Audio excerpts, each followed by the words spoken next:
የጸሎት ተሐድሶ በሚል ርዕስ ጸሎት ላይ ትኩረት ያደረገን መጽሐፍ ቅዱሳዊ ሐሳብ አብረን እንካፈላለን።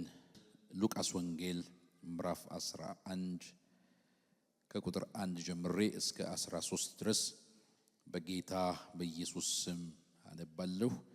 ይህን ያነበብኩ ሙዚቀኛ መጥቶ ሙዚቃ ይደረድርልኛል። እንዲህ ይላል። እርሱም በአንድ ስፍራ ይጸልይ ነበር። በጨረሰም ጊዜ ከደቀ መዛሙርቱ አንዱ ጌታ ሆይ ዮሐንስ ደቀ መዛሙርቱን እንዳስተማረ እንጸልይ ዘንድ አስተምረን አለው።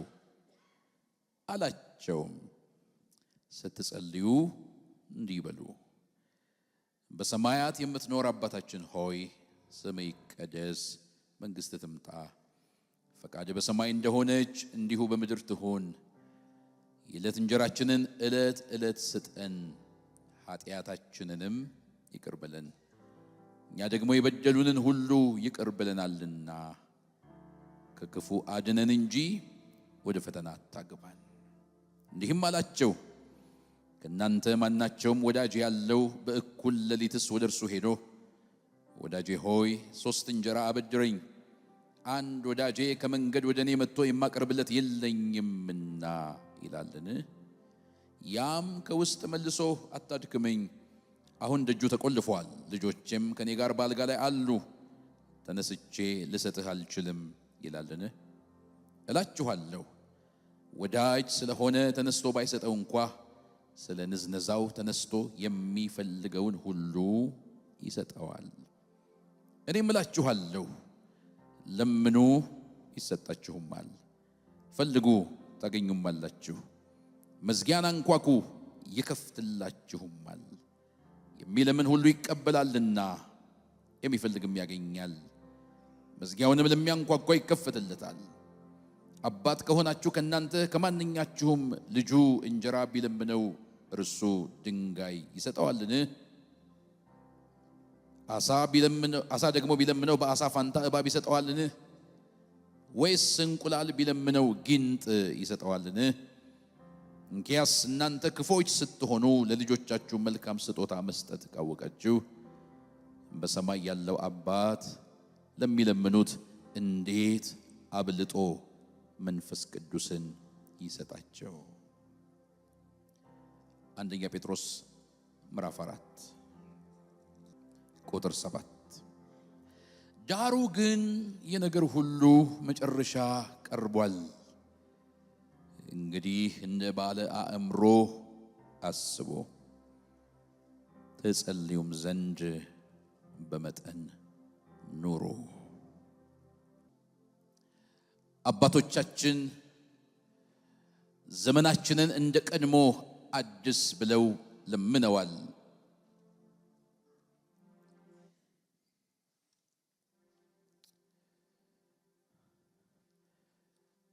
ቀድሞን ያወቀ ነው አድስ ብሎ የቀድሞን ዘመን እያስታወሰ እግዚአብሔርን የሚለምነው።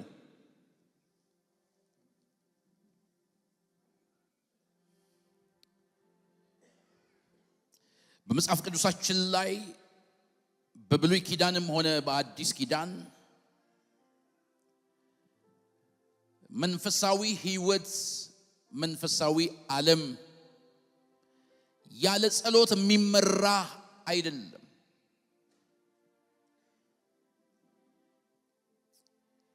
አንዳንድ ጊዜ ጸሎትን ልክ ሰው ያለ ትንፋሽ እንደማይኖር ግን እስቲ ቆይ አሁን ለተንፍስ ብሎ አይደለም ሰው የሚተነፍሰው። ዝም ብሎ ሲኖር አየር ያስወጣል ያስገባል። እስቲ አሁን በትኩረት በመንፈስ ሆኜ ለተንፍስ አይልም ሰው። እና ዝም ብሎ ምልልሱን በቃ ያው የጸለይኩ አይደል፣ ከፈጠረኝ አምላክ ጋር እየተነጋገርኩ አይደል፣ ያው በሰላም ያው አልከኝ በሰላም አሳደረኝ እሌለ ይላል ሰው። የተለየ ትኩረት ለጸሎት ብዙ ጊዜ አንሰጥም። በነበብነው በሉቃስ ወንጌል ምዕራፍ 11 ላይ ጌታ ኢየሱስ ክርስቶስ ጸልዮ ሲጨርስ ጠብቀው በግሉ የነበረውን ጸሎት ጨርሶ ሲመጣ ከደቀ መዛሙርቱ አንደኛው ጥያቄ ጠየቀው። ዮሐንስ ደቀ መዛሙርቱን እንዳስተማረ እንጸልይ ዘንድ አስተምረን ብሎ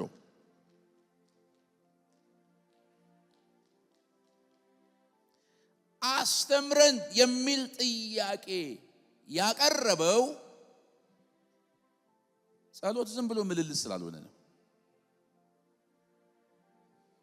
ልንማረው የምንፈልገው ነገር የተለየ ትኩረት የሚሰጠው ነገር ነው። እስቲ የአተነፋፈስ ስልጠና ወስዶ እየተነፈሰ ያለ ሰው አለ? የለም።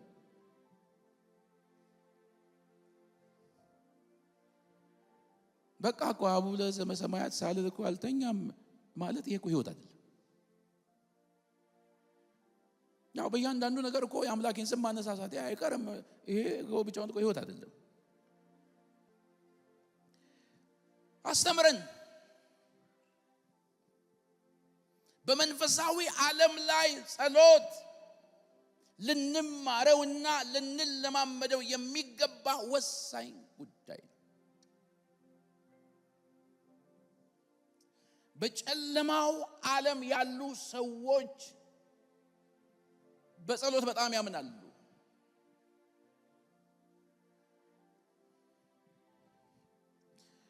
ታስታውሳላችሁ የእስራኤልን ሕዝብ እንዲረግም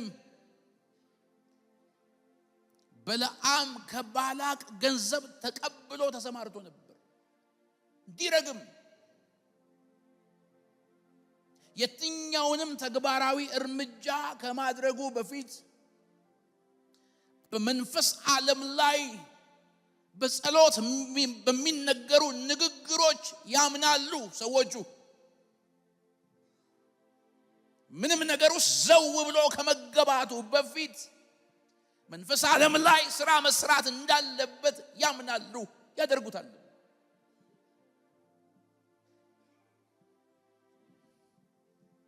በዚህ ዘመን ያለን ክርስቲያኖች በጣም ከጸሎት እየጎደልን ለመጸለይ የሆነ ምክንያት እየፈለግን ችግር ካልመጣብን በቀር ልንወጣው ማንችለው ጣጣ ውስጥ ካልገባን በቀር ወደ ጸሎት ፊታችንን መመለስ ማንችልበት ዘመን ሆኗል።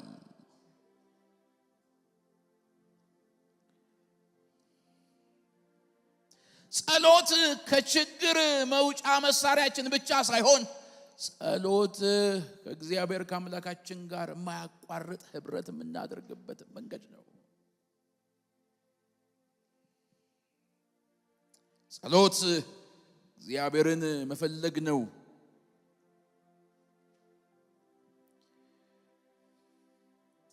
ከኢትዮጵያ ውጭ የሚኖሩ ሰዎች ኑሯቸውን ለማሸነፍ በጣም ስለሚያስቸግር ሁሉ ነገር ውድ ስለሆነ ቢል የሚመጣባቸው ቢል በጣም ከፍ ያለ ስለሆነ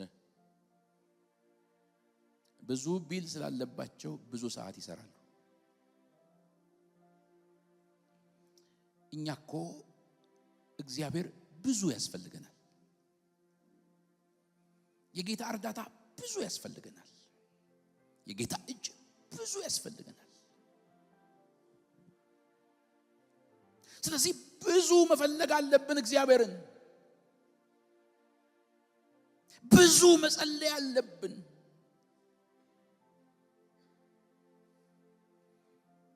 በዚህ ዘመን ብዙ ሸክም አለብን እኮ። ኢኮኖሚው ሸክም ነው። ቴክኖሎጂው ሸክም ነው።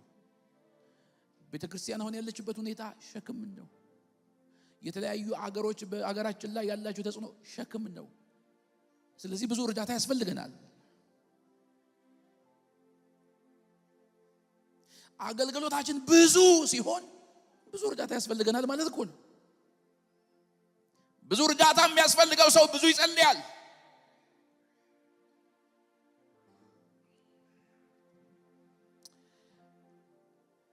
ጸሎትን አስተምረን ብለው ጌታን ጠየቁ። ጌታም ስትጸልዩ እንደዚህ በሉ ብሎ ቅድም ያነበብኩላችሁን ጸሎት አስተማራቸው። እሱን ካስተማራቸው በኋላ ምሳሌ ሰጣቸው፣ በደንብ እንዲብራራላቸው ፈልጎ። ከናንተ አንድ ሰው እኩለ ሌሊት ላይ እንግዳ ወደ ቤቱ ቢመጣበት፣ ያ እንግዳ ደግሞ እራት ያልበላ የተራበ እንግዳ ቢሆን፣ እንግዳውን የተቀበለው ሰው ደግሞ በቤቱ ሚላስ የሚቀመስ አንድም ባይኖረው፣ አያችሁ ይሄ ቤተሰብ ይሄ እንግዳ ተቀባይ እራትን ለጠላት በሚለው ማያምን ነው ማለት ነው። እራት ጥርቅ አድርጎ የሚበላ ነው ምንም ባይኖረው። ቁርስ እንደ ንጉስ፣ ምሳ ከጓደኛ ጋር፣ እራት ደግሞ ያው ብዙዎቻችን ኢትዮጵያ ውስጥ እራት እንወዳለን። ተሸክመነው ነው የምናድረው። መሶቡ ከሚሸከም እኛ እየተሸከምነው ነው የምናድረው። ያው ታውቃላችሁ። እና ጠረቅ አርጎ በመብላት የሚያምን ቤተሰብ ነው መሰለኝ። ጠርጎ በልቶ እንግዳ እኩለ ሌሊት ላይ ሲመጣበት የሚያቀርብለት ባይኖረው፣ እንግዲየው ደግሞ ራበኝ የሚል እንግዳ ቢሆን፣ ረቦኛል ሳልበላ እንቅልፍ አይወስደኝም የሚል እንግዳ ቢሆን ምን የሚያደርግ ይመስላችኋል? ወደ ወዳጁ ቤት ሄዶ በር ለማንኳኳትና እንጀራ አበድረኝ ለማለት ይከብደዋል። አጉል ሰዓት ስለሆነ እንዲከብደው ያደረገው ሰዓቱ ነው። ውድቅት ሌሊት ስለሆነ መጠየቅ ይከብደዋል። ወደዚህ ዞር ሲል ደግሞ የእንግዶቹ ረሃብ ይከብደዋል።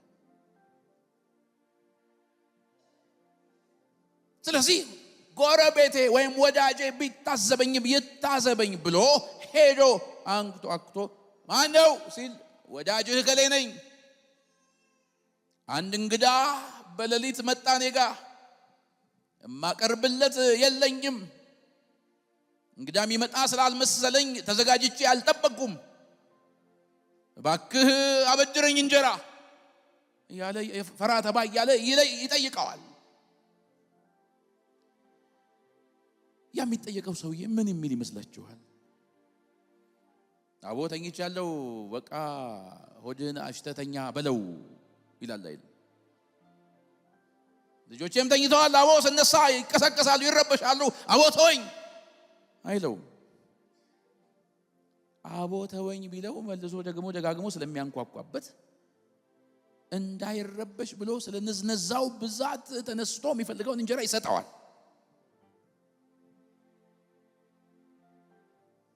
የሚሰጠው ስለ ወዳጅነቱ አይደለም።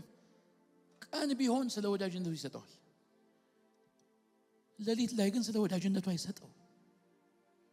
የሌሊት ወዳጅ እኮ ጌታ ኢየሱስ ብቻ ነው። የማይመች ጊዜ ወዳጅ ጌታ ኢየሱስ ብቻ ነው። በጥሩ ጊዜ ላይ ማንም ሰው ለመለመን ዝግጁ ነው። ማንም ሰው ምንም ነገር ለመጠየቅ ዝግጁ ነው። ሌሊቱ ላይ ግን ሰው የራሱን ምቾት በሚጠብቅበት ሰዓት ላይ ግን የማንንም ድምጽ መስማት አይፈልግም። አሁን እኛ አገልጋዮች አስተውላችሁን የለ? ከመድረክ ከወረድን በኋላ ደስ አይለንም ለመጸለይ። መድረክ ላይ ሁሉ ቢያልቅልን ደስ ይለናል። አቦ ደክሞኛል እንላለን። ጌታ ኢየሱስ ግን በማንኛውም ሰዓት በማንኛውም ሁኔታ ሊሰማን ሊረዳን እጁን ሊዘረጋልን ጌታ ፈቃዱ ነው። ይህንን ምሳሌ ነግሯቸው፣ ልብ በሉ፣ ስለ ጸሎት ነው እያስተማራቸው ያለው። ጸሎት ዝም ብሎ ኑሮ ሳይሆን በትኩረት በፕሮግራም በማስተዋል ሊደረግ የሚገባ ነገር እንደሆነ እያስተማራቸው ነው ያለው። እና ጌታ ኢየሱስ እንዲህ አላቸው፣ እኔ እንዲህ እላችኋለሁ፣ ለምኑ ይሰጣችኋል፣ ፈልጉ ታገኛላችሁ፣ መዝጊያን አንኳኩ ይከፍትላችኋል። አትሳቀቁ። ሰዓት አልፏል ብላችሁ አትሳቀቁ። ሳልዘጋጅ ክፉ ዘመን መጣብኝ ብላችሁ አትሳቀቁ። በማንኛውም ሰዓት ልረዳችሁ ዝግጁ ነኝ። ረፈደ አይባልም ጸሎት። ሁኔታው አይፈቅድም አይባልም ጸሎት ብሎ እድልን፣ መብትን፣ ነፃነትን ከሰጣቸው በኋላ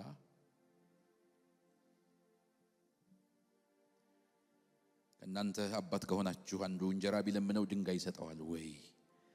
አሳ ቢለምነው ጊንጥ ይሰጠዋል ወይ?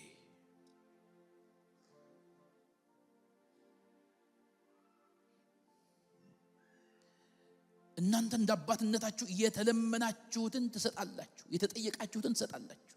እንጀራ ከተጠየቃችሁ እንጀራ ትሰጣላችሁ። እንቁላል ከተጠየቃችሁም እንቁላል ትሰጣላችሁ። አሳ ከተጠየቃችሁም አሳ ትሰጣላችሁ። እናንተ እኮ ክፋት አለባችሁ። ሰው ስለሆናችሁ አንዳንድ ጊዜ ተንኮል አያጣችሁም።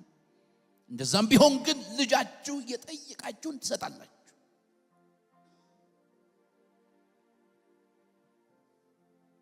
እኔ ግን የጠየቃችሁኝን ከመስጠት ያለፈ ፕሮግራም በእናንተ ሕይወት አለኝ።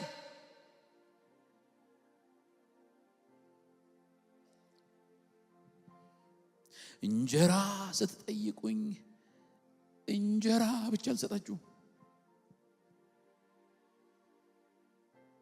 እንቁላል ስትጠይቁኝ እንቁላል ብቻ አልሰጣችሁም። የሰማዩ አባታችሁ ለሚለምኑት አብልጦ መንፈስ ቅዱስን ይሰጣቸዋል። እኔ የምሰጣችሁ ከኔ ጋር የምትከርሙበትን መንፈስ ነው። እንጀራ ለምናችሁኝ መንፈስ ሰጣችኋለሁ።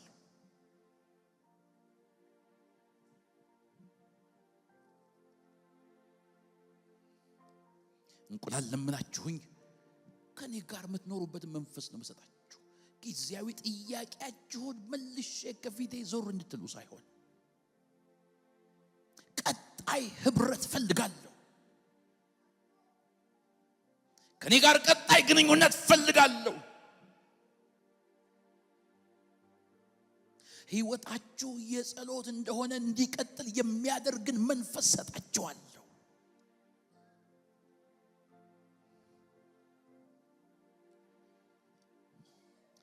የጌታ ኢየሱስ ትምህርት ይሄ ነው።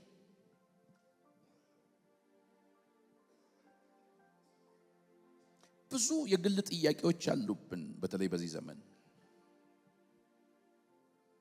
ያልተመለሱልን ነገሮች በጣም ብዙ ናቸው።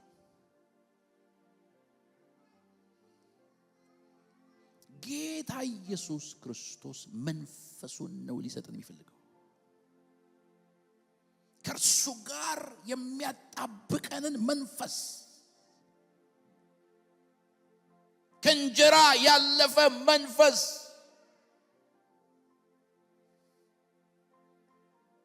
የጌታ ኢየሱስ የጸሎት ትምህርት ይሄ ነው።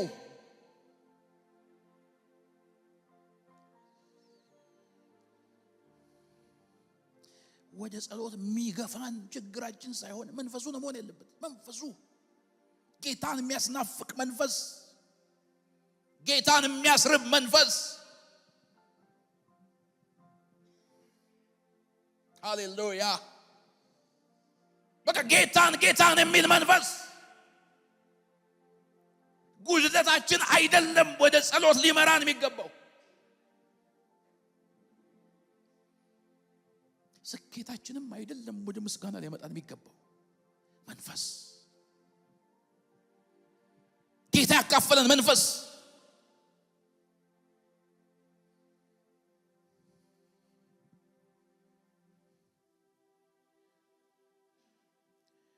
ሶስት እንጀራ በድረኝ ያለ ሶስት እንጀራ ከተበደረ በኋላ በቃ ከዛ በኋላ እኮ ጥያቄ የለውም፣ አይቀጥልም። እንጀራውን አይደለም ጌታ የፈለገው መንፈሱን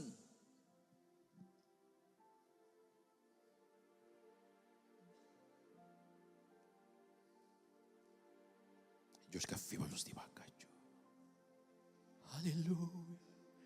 በዚህች ምድር ላይ ብርቱ ሰልፍ አለብኝ፣ እኔ ዝም እላለሁ፣ አንተ ተዋጋልኝ። አንተን ያሰለፉ ሰልፉ ሰምሮላችሁ አይቼ ተምሬአለሁ፣ ከድል ዝማሬያቼ ዝም ብዬ እቆማለሁ፣ ሰልፉን ላንተ ለቃለሁ፣ በእምነት ወደ አንተ አያለሁ። ጌታ ሆይ ድልህን ጠብቃለሁ። ሃሌሉያ ሃሌሉያ ሃሌሉያ። ዝም ብዬ እቆማለሁ፣ ሰልፉን ላንተ ለቃለሁ፣ በእምነት ወደ አንተ አያለሁ። ጌታ ሆይ ድልህን ጠብቃለሁ። ብራዛ ካባራዲያ ማንዳራ ቦራ ከጌታ ጋር በጸሎት ህብረት ስታደርግ የማይፈታ ነገር የለም ወዳጄ ሆይ። የሰዓት እላፊ ጉዳይ የሚፈታው ከጌታ ጋር ባለ የጸሎት ህብረት ነው። ጮና ሲባዶዬን አልቀርም በሉ ባካቸው። እግዚአብሔር መንፈሱን ነው ሊያካፍለን የሚፈልገው። ጌታን የሚል መንፈስ፣ ከስኬት በላይ የሆነ መንፈስ፣ ከችግር በላይ የሆነ መንፈስ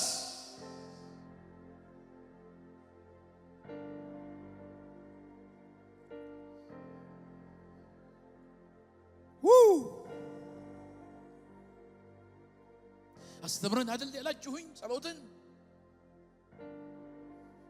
ጸሎት ጌታን መናፈቅ ነው። ጸሎት ጌታን መፈለግ ነው።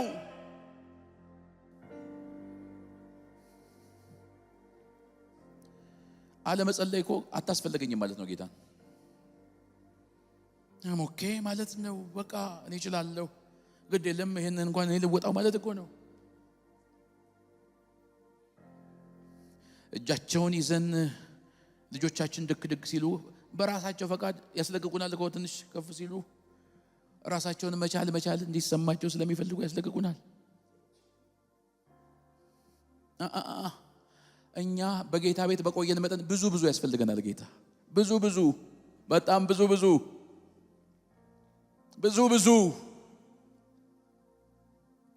ዛሬ ግን ፈረስን። ጌታ ኢየሱስ ክርስቶስ እኮ ጸሎት አስተምረን እንዲሉት ያደረጋቸው የራሱ የጸሎት ህይወት ነው። የራሱ የግሉ የጸሎት ህይወት።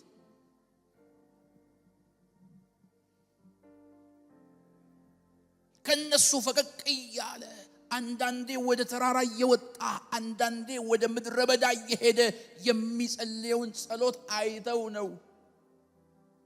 ዮሐንስም ደቀ መዛሙርቱን አስተምሯል። ያንተ ግን ይለያል አስተምረን ሲሉት ይሄን ነገራቸው።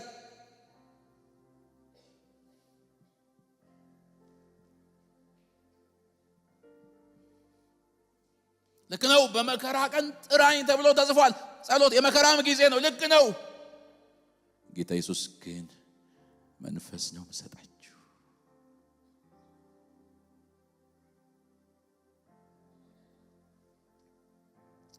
ይህን ቃል እየተናገርኩ ወደ መንፈሴ አንድ ቃል ይመጣል። ሕዝቅኤል ምዕራፍ 37 ላይ ያለ የእግዚአብሔር ቃል ለምን እንደመጣ አላቅም፣ ለሆኑ ሰዎች ፈውስ ስለሚሆን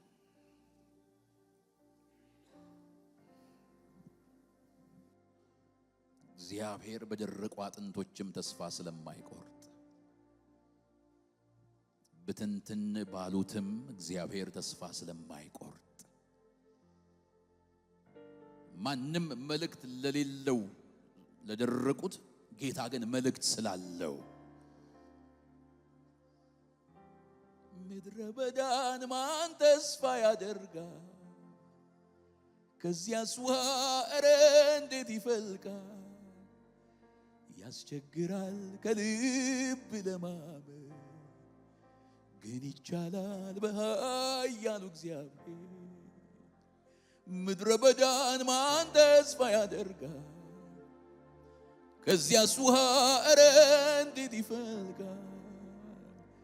ያስቸግራል ከልብ ለማመን ግን ይቻላል በኃያሉ እግዚአብሔር። ይችላል ጌታ ይችላል፣ ሃሌሉያ ይችላል። አይቻለው ባይኔ በሕይወት ዘመኔ ያደርጋል ጌታ ያደርጋል፣ ሃሌሉያ ያደርጋል። አይቻለው ባይኔ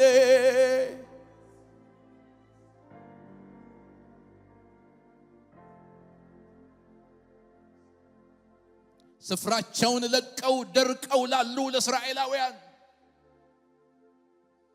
የቀደመ ክብራቸውን ለጣሉ ለእግዚአብሔር ሕዝቦች እግዚአብሔር ነቢዩ ሕዝቅኤልን አስነስቶ ላከው። ያለ ቦታቸው በሸለቆ ለነበሩ ያለ ቦታቸው በመሆናቸው ምክንያት ለደረቁ አጥንቶች የደረቁ ብቻ አይደሉም፣ ለተበታተኑ አጥንቶች እግዚአብሔር መልእክት አለኝ ብሎ መጣ።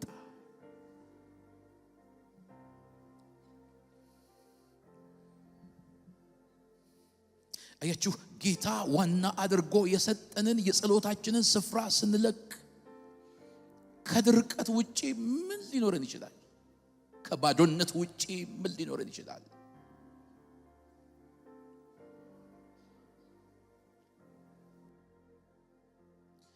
ቤተክርስቲያን ምናልባት የጸሎት ፕሮግራም ይኖራታል እንጂ ጸሎት ይኖራት ይሆን?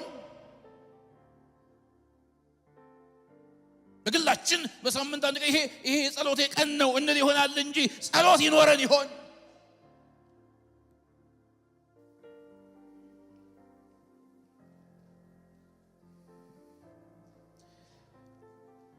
ከጸሎት ከራቀን ከመድረክ ውጪ ምንም ሊኖረን አይችልም።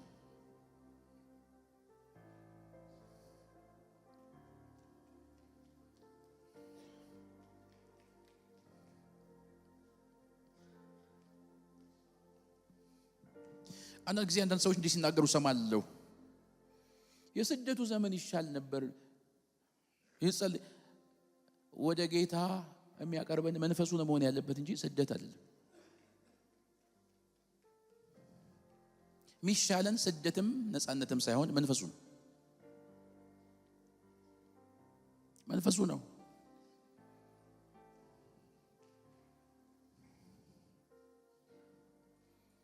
ጌታ ሆይ በበሽታ ቆንጠጥ አርገውና ባክህ ወደ አንተ እንዲመለስ አርገው የሚሉ ጸሎቶች ሁሉ በጣም ሰምቻለሁ።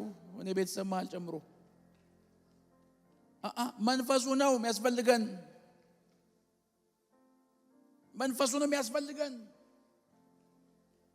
ሁሉ ጊዜ ከቁንጥጫ ጋር አንኖርምባ። ሁሉ ጊዜ ከስደት ጋር አንኖርምባ።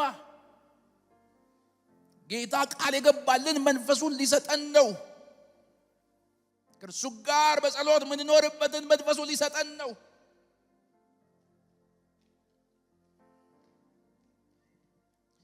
አንዳንድ ነገሮች ሲሳኩልን ስፍራችንን ለቀቅን። ክብራችን የሆነውን ጸሎትን ተውን። ጌታ ሕዝብ ባለበት ከሚጸልየው በላይ በግሉ የሚጸልየው ብዙ ነበር።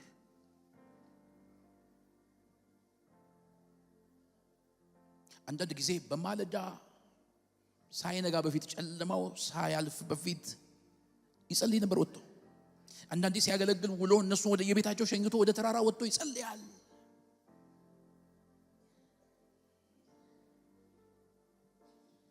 የጸሎት ህብረት በጣም እንወዳለን። የግል ጸሎታችን ላይ በጣም ተቸግረናል። በጣም ጠፍተናል፣ አቀማተናል።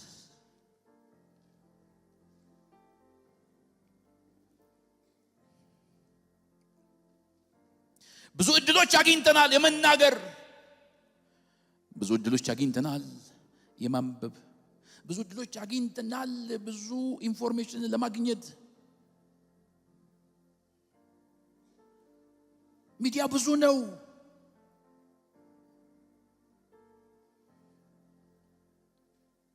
የግል ጸሎታችን ተመቷል፣ ወድቀናል፣ ፈርሰናል፣ ወደ ሸለቆ ወርደናል። ስለዚህም ደርቀናል።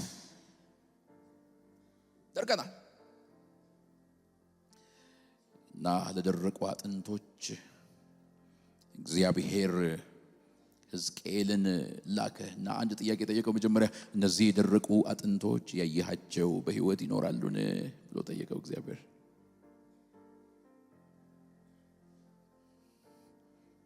ያሉት በሸለቆ ደርቀዋል፣ በዛ ላይ ተበታትነዋል።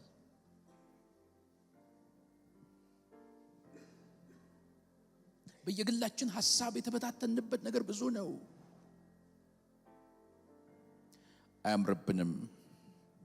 አያምርብንም።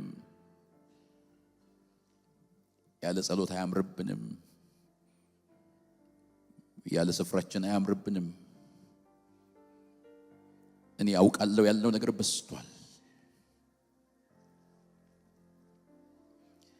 ጸሎት አማራጭ ስናጣ ምን መጣበት ነገር ሆኗል።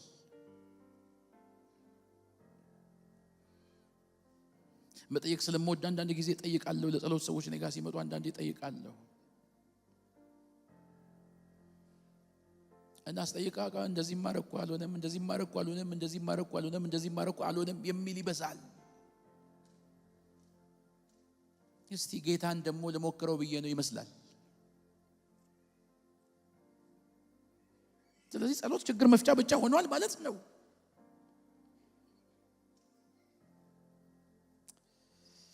ጌታ ሊያድሰን ነው የሚናገረን። እነዚህ የደረቁ አጥንቶች በሕይወት ይኖራሉን? ጌታ እግዚአብሔር ሆይ አንተን የምታውቀውን ያላቅም አለ። እኔ አላቅም።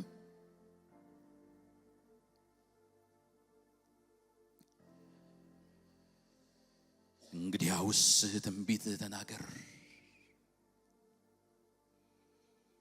የደረቃችሁ አጥንቶች ሆይ የእግዚአብሔርን ቃል ስሙ ብለህ ትንቢት ተናገር።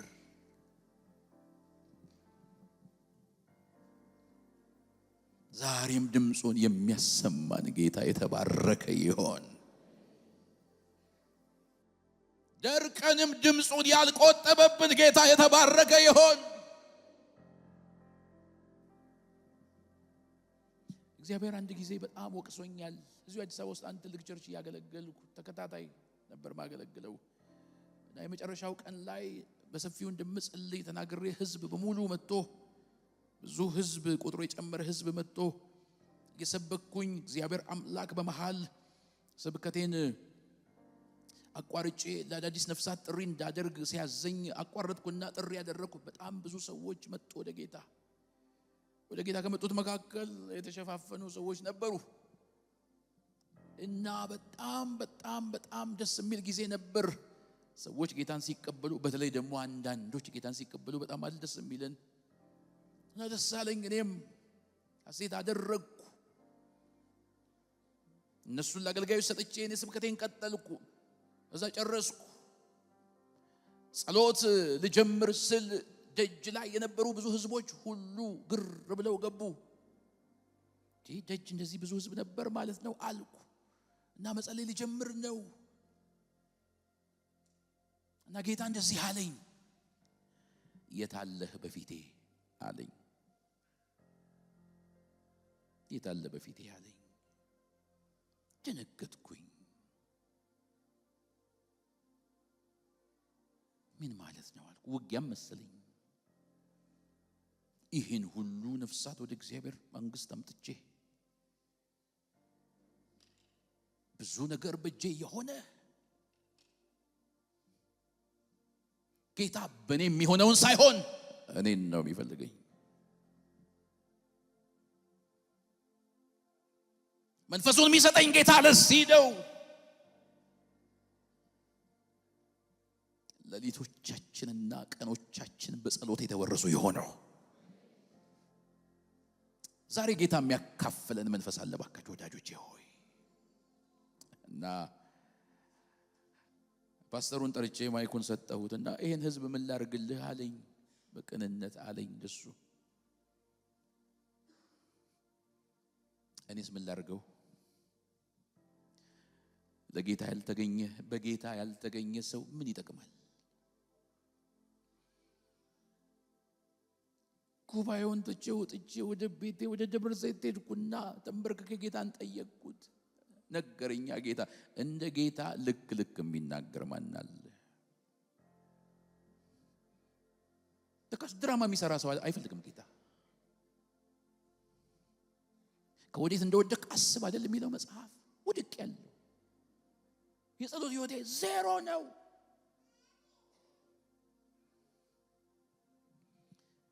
ጸሎት በፕሮግራም የምናደርገው ነገር ነው።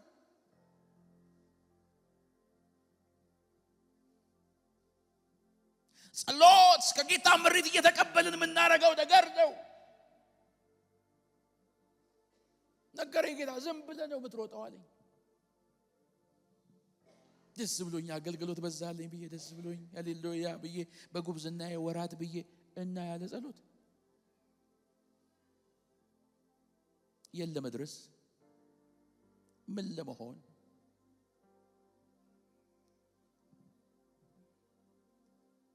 እስቲ ለራሳችሁ እንድትመልሱ አንድ ጥያቄ ልጠይቃችሁ። ያገባችሁ ሰዎች የትዳር ጓደኞቻችሁን ምንም ጊዜ የማትሰጧቸው ምንም የማታገኟቸው ናቸው፣ ግን በላዩ ምግቡን በላዩ ወርቁን በላዩ ስጦታውን ሁሌ ሰርፕራይዝ እንደው አብሯችሁ ቢዘልቁ ይመስላችኋል? እጃችሁን ሳይሆን እናንተን ይፈልጋሉ። ጌታኛን ይፈልጋል። በፊቱ ነጥፍ እንድንል ይፈልጋል።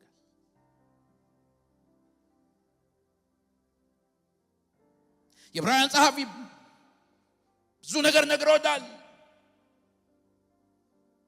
ሐዋርያው ጳውሎስም በሮሜ መጽሐፍ ላይ ከክርስቶስ ጸጋ ማን ይለየናል አይደለም ያለው፣ ከክርስቶስ ፍቅር ማን ይለየናል? ከክርስቶስ ፍቅር ፌሎሺፕ እኮ ነው።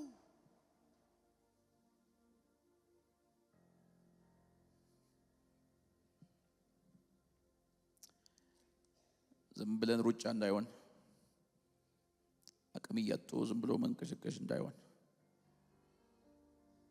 መንፈስ ቅዱስ ወደ ጸሎት እንድንመለስ ይፈልጋል። የሚቀጥለው ሳምንት ላይ እንደ ጌታ ፈቃድ ጸሎት ላይ እናተኩራለን። ለጌታ ምላሽ ሰጠው። በዛ ቀን ንስሐ ገባው በጌታ ፊት።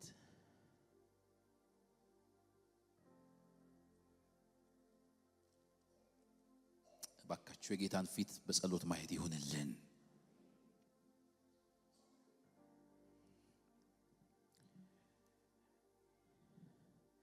እናንተ የደረቃችሁ አጥንቶች እግዚአብሔርን ቃል ስሙ። የእግዚአብሔር ቃል የበለጠ ሊያደርቃችሁ አይደለም የመጣው፣ ሊያለመልማችሁ ከሸለቋችሁ መካከል ሊያወጣችሁ የእግዚአብሔር ቃል መጥቶላችኋል። በሕይወት ሊያኖራችሁ የእግዚአብሔር ቃል መጥቶላችኋል። በሕይወት ትኖራላችሁ። መቃብራችሁን ከፍታለሁ፣ ከመቃብራችሁ አወጣችኋል። ሃሌሉያ።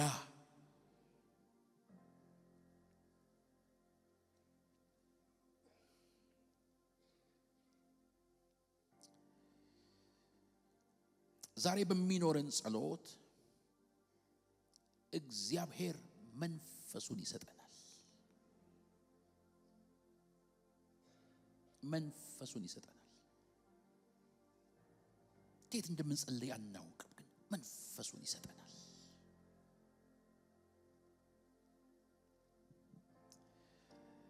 ሁለተኛ ያነበብኩትን ክፍል ልናገርና ከዛ ጠቅልዬ እጸልያለሁኝ። ዳሩ ግን የነገር ሁሉ መጨረሻ ቀርቧል አለ ሐዋርያ ጴጥሮስ። እንግዲያው እንደ ባለ አእምሮ አስቡ።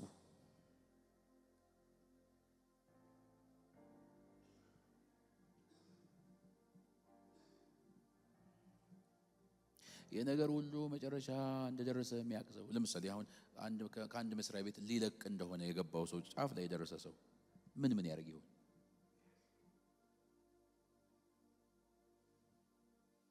ያንዳንዱን ንብረቴን ሰብስቤ ነው የምወጣው፣ ፋይሌን በሙሉ ወስጄ ጥቅማ ጥቅሜን ወስጄ ይላል። የነገር ሁሉ መጨረሻ ስለደረሰ እንደ ባለ አእምሮ አስቡ። እንደ ባለ አእምሮ አስቡ ብሎ የሚነግራቸው ስለ ጸሎት ነው።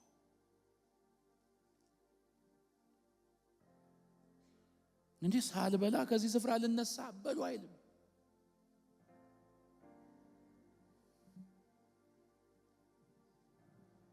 ከሞትኩም በልቼ ልሞት እንጂ በሉ አይልም።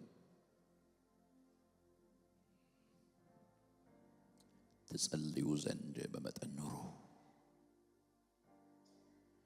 የባለ አእምሮ አስተሳሰብ ይሄ ነው።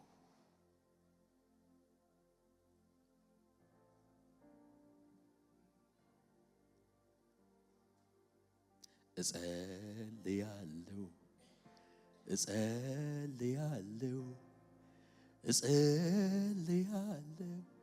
በፊቱ ወድቄ ለምኜው መልስን አገኛለሁ።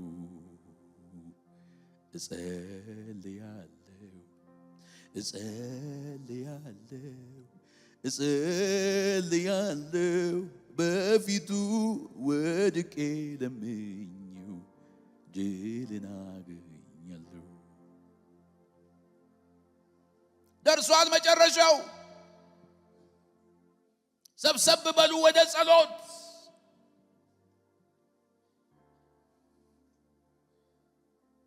ይሄ ድልማ እንዳያመልጠኝ የሚል ሰው ወደ ጸሎት ይመለስ። ይሽቀዳደም አይልም፣ ይፎጋገር አይልም። ወደ ጸሎት ይመለስ።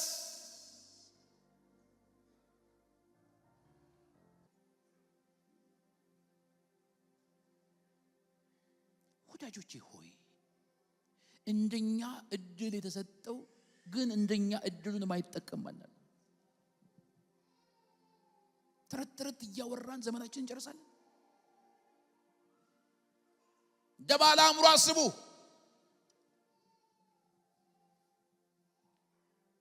ሌላውን ነገር ቀንሱ፣ መጠና ብጁለትና ጸልዩ።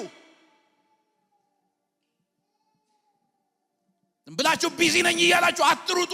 በመጠን አድርጉትና እሱን ጸሎትን አብዙ። ለምን? የነገር ሁሉ መጨረሻ ደርሷል።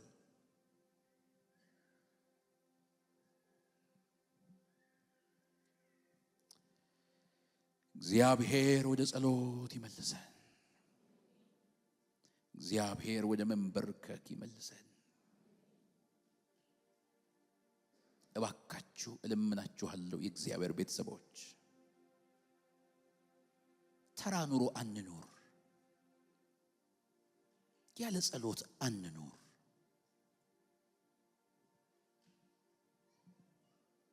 አንድ መሰጠው ምሳሌ አለ። ብዙ ጊዜ ቁልቁለት መንገድ ላይ በዜሮ ማርሽ መኬድ ይቻል ይሆናል። ስለሄድን ግን እየሄድን ነው ማለት አይደለም። ነገር ስለተሳካ ትክክል ነን ማለት አይደለም። ያለ ጸሎት ሊሆንልን ራሱ አይገባም።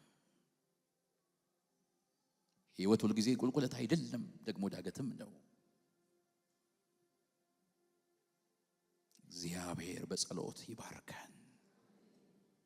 እግዚአብሔር ጩኸታችንን ይስማልን። እግዚአብሔር ዘንበል ይበልልን። ዕለት ዕለት የምንጮህበትን መንፈስ ቅዱስ ዛሬ ይስጠን። ተጸልዩ ዘንድ በመጠን ኑሩ። አሁን ጥቂት በምንጸልየው ጸሎት እግዚአብሔር ምርኳችን እንዲመልስልን እንጸልያለን። ግን ቆም ብለን ራሳችንን የቱ ጋር ያለነው እንዳይመስልን ስለኖርን እየኖርን አይደለም። እንዳይመስልን ችግር ሊመጣም ላይመጣም ይችላል። ችግር መምጣቱና ለመምጣቱ አይደለም። ፌሎሺፕ ከጌታ ጋር ከሚወደን ጌታ ጋር አደራ በእግዚአብሔር ስም ለምናችኋለሁ። ጸሎት መታወቂያችን ይሆን። ማንም መዞር ይችላል፣ እኛ ግን እንደፋ በፊቱ። ጊዜ እንውሰድ፣ እንጸልይ።